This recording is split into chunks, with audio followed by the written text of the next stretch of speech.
It is such an honor to join Croaky to present a state of play on the US elections. I really enjoy talking to Australian audiences about what's happening in the United States in this most important election in our lifetimes. And I just want to present where the race is and why you see on this why what you see on the screens you see, and just to help explain it better, clearer for you to think about the next 2 weeks and what happens beyond. So I'd like to begin with just the head-to-head contest in the swing states. Mitchell, thanks for some slides. Okay, what we have here at the top, this is current as of today, the New York Times aggregation of polls. And you see that Harris and Trump are just neck and neck, separated by a percentage point within the margin of error. If you look on the left-hand side where the blue line, Harris, crosses the red line, Trump, that's shortly after she entered the race when Biden stepped aside. And it shows that she is in territory that Biden never achieved to the moment when he did step aside. And she's been able to begin to consolidate the Biden coalition that won in 2020 against Trump. But it is just so tight. Trump's base is at 45, 46, 47%. There's a ceiling on it. She has to match that ceiling and go ahead. It is so close. But as you know, if you've been following the presidential campaigns, the election is not determined by the national popular vote, how many voted for Trump, how many voted for Harris, but by the number of states that each candidate carries in the Electoral College. And we'll get to that towards the end of the presentation. And for 2 or 3 elections, 40 states, 41, 42 states have been voted consistently Democratic or Republican. They're not really in play. But these 7 states are in play. And everyone firmly believes that how the election goes in those 7 states, you have 3 northern states, Michigan, Wisconsin, Pennsylvania, and then 4 Sun Belt states, Arizona and Nevada, 2 southern states, Georgia and North Carolina. And as you can see, just like the national polls, in each state, they're separated by 1 or 2 points. Sometimes Harris is on top, sometimes Trump. And the race is effectively tied and deadlocked. Next slide, please. I now want to go into some drivers of voter intentions and to why voters will choose one or the other. And the first thing I want to deal with is who is held in favorable regard or unfavorable regard. This is Donald Trump, favorable, unfavorable. And it goes back to really the past 4 years. What you can see is that Trump he's underwater, almost 10 points, unfavorable to favorable. And he has never cracked 50% approval. He's never won 50% or more of the popular vote. He will not win 50% or more in November. So what this shows is that Trump has a ceiling of support. He has his firm base, but can't kind of crack beyond it. And that gap of 10 points, that is Harris's opening to convince more voters to come to her. And in this quest to, again, replicate the coalition that Biden put together in 2020. I think this slide also shows the gap is really due to an assessment, not just of where Trump stands on the issues, but character. In other words, if he was a more likable person, if he appealed to bringing the country together instead of being a divider, if he was a unifier in some sense, that favorability rating would raise, but he never does that. All he wants is his voters to show up and to vanquish the opposition. For instance, he could have chosen Nikki Haley to be vice president, bring the party together. He didn't do that. So that's why he's stuck, but he believes he can win from here. Next slide, please. Kamala Harris, on the other hand, here we are. Blue is favorable, orange is unfavorable. And the important thing is when you see her take off like a rocket on the right-hand side of the graph, that's when she entered the race. Her favorability, unfavorability tracked Biden. So this is a proxy for Biden's throughout until he stepped aside.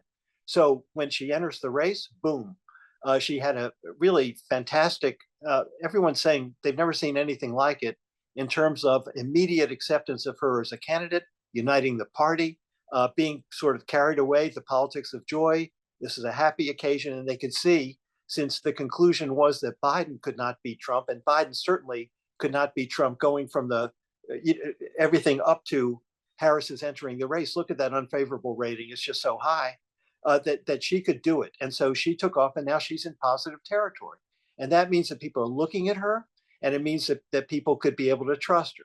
Now, the other interesting thing is on the left-hand side where the lines cross, that's Afghanistan. Biden was well over 50% going into that decision. It was really a debacle. And that stuck with him. It drove him under 50%, and Harris too, as the loyal vice president. He never recovered from it. And that's why, with inflation kicking in shortly thereafter, Biden did not have a path to victory. When her favorables shoot up like that, that is a path to victory. Next slide, please. The other thing that's really a driver of voters is the direction of the country. And there's a classic question in polling in America. Is the country on the wrong track or headed in the right direction? Red is the wrong track. Well, guess where that is? And it really shows that the people are unhappy. They don't like where they are at present. There is anxiety. There's no clear path forward that is of clear benefit to them. And so what this graph suggests is change. When you have those kinds of numbers as to wrong track, right direction, then this is a change election. Then the question is, well, what kind of change? And the knee-jerk answer is, well, it's change from whoever's occupying the White House, Biden and Harris. But if you think about it a little bit deeper, what you have is 8 years of Trump and then Biden, both men well into their 70s, Biden now 81. And what this graph, if you're talking about change, some of this desire for change is from getting away from those two men running for office. So I think some of this could be to Harris's benefit as the race concludes. Next slide, please. The next thing I want to go into are the issues in this campaign, and there are three major issues. The first, they are inflation, the economy, immigration, and abortion. This is a chart on inflation. You could have this chart in Australia because the politics are the same. What those bars are is the degree to which prices have risen from the time of Biden's election. It's between 10 and 40%. These are household basket items, things you get week in, week out. And plus the high interest rates that come with inflation, just like here in Australia, it squeezes people and they are really unhappy. You look at any economic analysis of America, and they say the most powerful economy in the world. The macro numbers are fantastic. Productivity is up. It's great. But why are people unhappy? This is why people are unhappy. They're unhappy here in Australia for the same reason. I mean, Albanese is really being punished for the inflation in our households here in Australia and interest rates that have not yet gone down. This chart, immigration is the second issue. And you can recall from when Trump was going down the escalators in New York to announce his candidacy in 2016, he says the borders are out of control. Migrants are coming into the country. They're rapists. They're murderers. We're going to keep them out. We're going to build a wall, and Mexico is going to pay for the wall. So this is his hot button. If you look at any Trump rally or any major speech, he comes back to the immigration issue several times, maybe 10 times in 90 minutes to talk about how important it is. And he keeps pushing that button. And a reason why it's so effective is on the right-hand side of the graph, immigration at the border has exploded. And Trump, because he is such a compelling media figure, he scares the hell out of people, and they are scared. Now, the Democrat, there is a difference between here in Australia and the United States. In the United States, there is a division inside the Democratic Party how hard to be on immigration. So they can be accused of being soft on immigration. Here in Australia, the Labour Party has effectively reconciled itself to the coalition's very conservative, very strict immigration laws. So this is not as big a political issue here as it is in the United States. So there, the Democrats are really vulnerable. Yes, we have the issue here, Palestinian refugees, Palestinian visas being issued. So when it's a boat, an illegal boat lands somewhere, then people get excited. But nevertheless, there's more political unity how to do it. So Harris has hardened the Democratic position, but it's late. And Trump really takes advantage of this issue. Next slide, please. The third biggest issue is abortion rights. Now, what happened in the repeal of Roe v. Wade, which is 50 years of a constitutional right that a woman has had to have reproductive health services in the United States, has been repealed by the Supreme Court. there are, I mean, there are 52% of all the people who vote in America are women. So we're talking about tens and tens of millions of women living in a different world as far as their health and their reproductive rights and abortion rights. So what has happened is the Supreme Court said we can't find a right to abortion in the Constitution. Well, we'll get them some glasses, but we're going to turn it back to the states. And what has happened in the 2 years since Roe has been repealed is several states have taken up ballot initiatives to protect themselves. Now, a lot of states did follow Roe, and like, New York, California, Illinois, a whole bunch of states. But several Republican states, people went to work and put abortion rights on the ballot. And in conservative Republican states earlier over the past 2 years, like Kansas, like Ohio, like Indiana, the voters voted to protect abortion rights. Okay, the same thing is on the ballot in November. And you can see, particularly on the left-hand side, 2 swing states, Nevada and Arizona, have abortion rights on the ballot. Also in Florida, Florida has one of the strictest laws in the country. It's illegal to have an abortion after 6 weeks of pregnancy. And a lot of women don't know that they are pregnant at 6 weeks. So you have millions of women in Florida voting, and Arizona and Nevada. And so I guess the issue is you go into the booth and you're going to vote on these referenda, and you're going to vote to protect your health. But then if you're a woman voting to protect your health, are you going to vote for the guy who put the justices on the Supreme Court that took those rights away? So I think this suggests there's going to be some fluidity in those 2 swing states, and maybe even in Florida, on this issue. It is one of the big issues for Harris in the campaign. Next slide, please. Okay, so we have the issues. Now let's look at how people feel about who's best to manage those issues. And on the 2 most important issues, pocketbook issues and immigration. So on the economy, on inflation, on immigration, Trump in red on the right beats Harris, terrifically, tremendously. It's a commanding position. On other issues like healthcare, we'll get to another chart in a moment, cares about people like you. Harris benefits.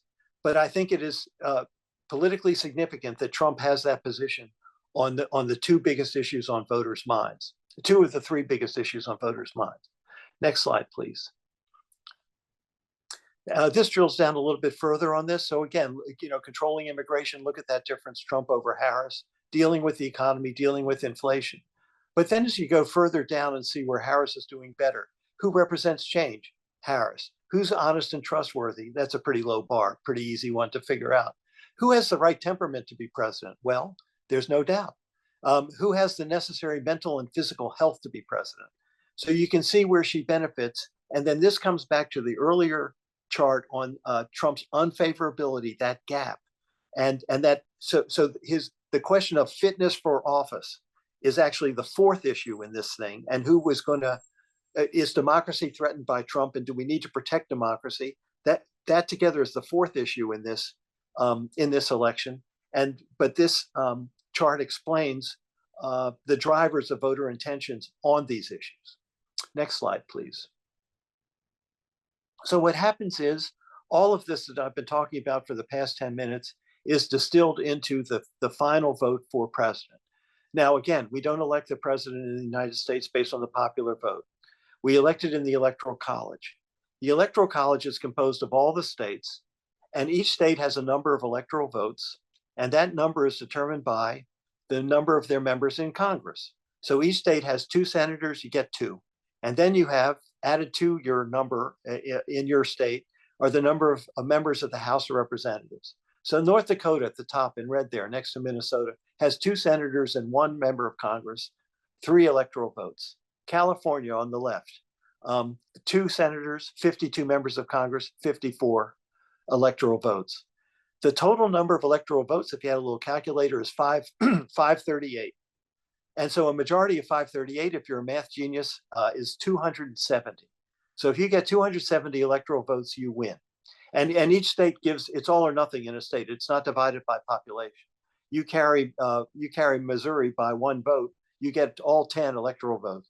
So just going back to the earlier head-to-head, those yellow states are where It is too close to call, everything within a point, and they're up for grabs. And as you can see at the bottom, so the Democrats enter the race with 226 electoral votes, that's blue, bottom left, against the Republicans, 219, red, bottom right. You got to get to 270.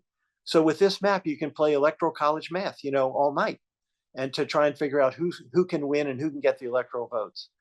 Everyone says, as you know, if you've been following the campaign, Pennsylvania is so important. And this map explains why. If you look at Pennsylvania, 19 electoral votes, it's the biggest electoral vote treasure in this election. So if you're Kamala Harris and you carry Pennsylvania, and then moving to the left, Michigan and Wisconsin, those are the three states that Hillary Clinton lost in 2016 and made Trump president. If she carries those three states and all the other states, all the other yellow states, everything else goes to Trump, she wins 270. Trump, if he can win Pennsylvania and then win North Carolina, which has been voting Republican, and Georgia, which is truly a back and forth state, if he can carry Pennsylvania, North Carolina, and Georgia, he gets to 270. And then you do electoral math. If, let's say, Michigan goes to Trump, well, among the other 6 states, can Harris cobble together a winning coalition? But that's where it is, and those are the key states to look at. I would say if one of them can carry Pennsylvania and Georgia, they will absolutely win the election. But otherwise, it's going to be a real ground game grind to get to pick out from those 7 the states necessary to get to 270. So that's where we are. Those are the issues. Those are the things on people's minds as they make a decision. And that's why this race is so close. Thank you so much, Bruce, for sharing that presentation with us. It's really a very complex set of numbers to look at, isn't it? Yeah, and it is, and that's but people, I just find, well, people here in Australia are wrapped, they're riveted on it, and they're following every detail. So I just wanted to not demystify it, but just explain clearly what is happening and why it's happening, and what it means for if she is to win and if he is to win. If he's to win, if she loses, it's going to be, well, I think there's a race misogyny issue, but I think the bigger issue is the pocketbook issue, that people are really feeling that majority of people polled say we're in a recession. It really hurts, just like people feel that things are really bad. And if he loses, it's because of a lack of confidence. In fact, it's a vote of no confidence. You're not going to crack 50%. We're not going to give you the balance because we don't trust you with our future. So those are the two big things in play. And for yourself, Bruce, how are you feeling about it all as someone who follows it so closely? But it's obviously a very personal issue for you as well. What's on your mind? I can't read the outcome. I can't make a prediction. There is a famous article I posted on the Sunday before the 2016 election with the ABC, and it said, Hillary Clinton to win with at least 274 electoral votes. And every day for me since has been Yom Kippur. I'm still atoning, and I'm not going to, so there's no way I can make a prediction. Okay. But everyone's looking for a late break on the weekend before the election as to where it's going. But most minds are made up. People, I've seen a figure of maybe 6% of the electorate is truly undecided. And then on that ceiling thing that I mentioned, that Trump, he keeps bumping his head against it. If you go back to the Republican primaries, by which he monstered the field, just drove everybody off of it, gets the nomination. But in all those primaries, he would crush the field, but 15 to 20% of Republicans did not vote for him in the primaries. So the question is, where do they go? And I think half of them, at least, they're Republicans. They can't bring themselves to vote for a Democrat, so they're going to stick with him. But others, I think it's open, and I think that means that he possibly can lose crucial support that he would otherwise need, that Harris can gain crucial support that she otherwise would not have. And you see Liz Cheney, Dick Cheney. Okay, everyone knows my pedigree. I never thought I'd really like Dick Cheney, but he's doing a really great job. And they put together Republicans for Harris. I've never, in my lifetime, there's never been such a movement from an opposition party to support the other party in a presidential campaign. It doesn't happen. So they're counting on that. She needs it, and it's there, so it's possible. Do you have a sense of when we might know the results? Do you think it will be? I don't think it will be the same night. I think it could be. Let me just get a little more light in here. I don't think it'll be the same night, just because it's going to be so close. And if you remember 4 years ago, that result did not come in until Saturday or Sunday that weekend when they could finally call Pennsylvania of all states. I know this, Trump will claim victory early on election night. He will say, I was leading in the polls. I was crushing her. I was beating her. I won this election. And that sets up everything for being rigged and stolen. And once again, the deep state is denying him. There's a conspiracy to deny him the presidency. So I would expect around 10 p.m. Eastern time, 2 p.m. On the afternoon of Wednesday, I think he'll claim victory. So that's a safe prediction. Well, I do what I can, Either way. Are you playing out potential scenarios, in the aftermath? What do you think of the range of possibilities? I think the answer to that really lies in the margin, notwithstanding Trump claiming victory. If it is really clear, even if these are narrow victories but consistent across the swing states, if it's pretty clear to most independent observers that in fact she won or that he won, that will be decisive. In the Trump case, though, since the Democrats have a history of conceding these very close races in 2000 and in 2016 and being honorable about it, if it's clear that Trump really has lost, the thing to watch is other Republicans and how they did. I mean, they're on the same ballot as him. It always mystified me. Trump complains, well, but my ballots are rigged, but no other Republican who was elected on the same ballot that voted for Trump is contesting whether they won. So, so the question is, do other Republicans say it's over, Donald? Time to get on with the future? And I think I think watching them, if in fact it's pretty clear that Harris has won, will be a signal of what the political mood is going to be. And as you said, Australians are watching the election with great interest, as I'm sure most countries are. What do you think are the implications, both from the campaign itself, how it's been run, and also the potential outcomes? What do you think for Australian politics, policy? Well, a big question. A plug. I wrote a book, Trump's Australia, about this. You can get it on Amazon. Trump's Australia. He's going to. Well, there are 4 things that he really cares about. There's a lot of noise and garbage that comes out of his mouth. I mean, he said things over the past weekend that are completely disgusting and vulgar. And if you want to find out, just Google Trump vulgar, and you can listen to it all. And that's noise. And I think a lot of people know he's just kind of crazy. But he promised to do 4 things. He's going to have isolationism. The U.S. isn't going to have unwanted foreign wars anymore. He's going to have protectionism. He's going to have trade wars that protect American jobs. He's going to have nativism. We're going to close the borders and drive out these illegal aliens from the country. And he has nationalism, America first. And so they take all the noise and they sort of just laugh it off. Oh, that's Trump. But they're supporting him because they believe he will deliver on those issues. And that's why they're voting for him. They're not rusted on. They are welded on. And so how Trump implements that agenda and how it affects Australia could be really significant. Just very briefly, he'll look at AUKUS, he'll scrub the deal. Is it good for America? If it's more good for Australia in his judgment than it is for America, that deal is in trouble. Then there's regional. What's he going to do with China? And then there's global. What's he going to do with international alliances? The architecture that was erected after World War II, the United Nations, the World Trade Organization, the World Health Organization, everything that has brought the world together after defeating Nazism in 1945 and fascism. And so that's really important. But secondly, what's he going to do to American democracy and his policies, and how is it going to play here? When we wake up every morning at 7 a.m. on the news, more often than not, it's a U.S. story that leads the news. So it's already in our culture. And we've seen in recent days, the eruption of the abortion issue finally in Australia. I mean, a real shocker. And where does that come from? Well, it comes from the United States. And we will have more of those intrusions into political life here. But the good news is Australia's democracy is so strong. And I think Australians they should be very proud of what I'm an Australian too, what we have. And it's strong in these ways. Compulsory voting. If everyone in America voted, Trump would never get anywhere. We have a Westminster system. A blow-in cannot become prime minister.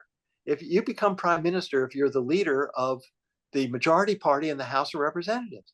So Clive Palmer cannot be prime minister. Pauline Hanson can't be prime minister. Tweety Forrest can't be prime minister. So the prime minister is someone who has been in parliament, who knows the norms of governance and how to properly run a country. They may not, it's going to be, you can have a conservative and a real liberal and so forth, but it's within certain bounds. He's out of bounds. And so, and we have an Australian Electoral Commission. The person in the farthest reaches of the Northern Territory goes through the same registration process to vote as the wealthiest person in Double Bay here in New South Wales. And it's uniform, and they count the votes in a uniform way. It's really in the United States 51 separate elections and different methods of counting votes. So we have none of the stuff that can corrupt the process. So I guess my final message in this is really be very proud and be vigilant about democracy and strengthen it and protect it. But there's every reason to be comforted by the fact we have a strong democracy and the country's going to be okay. Thank you very much, Bruce Wolpe. We're very honoured to have you on and to talk to Croaky readers and our community. Thanks so much.